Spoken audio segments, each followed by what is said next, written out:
I am primarily a ceramic artist, and if I had to describe my work, what I mostly do is I make pieces that are for special occasions. And so, for example, I like to make pieces that focus on bringing people together because it's important to me that my work is interactive. Everything that I make is one of a kind, and so I never make the same piece twice. Any piece that you have of mine will be unlike any other piece. I don't want my pieces to look at all as if they were manufactured. I want you to be able to see the mark of my hands.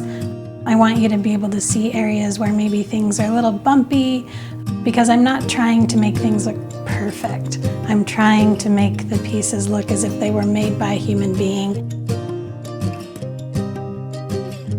My most recent work has been heavily influenced by the pandemic, and I'm currently working on a series of pieces that I call Small World, because suddenly my influences has become just the world around me right now. And so many of the drawings that I'm working on are drawings of my backyard.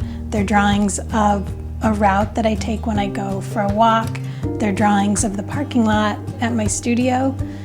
So whereas normally I would be flying to different places and visiting a lot of different museums for inspiration, right now during the pandemic, the inspiration is coming from closer to home. I'm really inspired by ceramics throughout history, and that I understand that the pieces that I make are just sort of another step in that history of clay. And it's important to me that the work doesn't just look historical, but somehow reflects what's happening right now, whether that's through the materials that I use, the colors that I use, or maybe combining materials in a way that you couldn't have done in the past.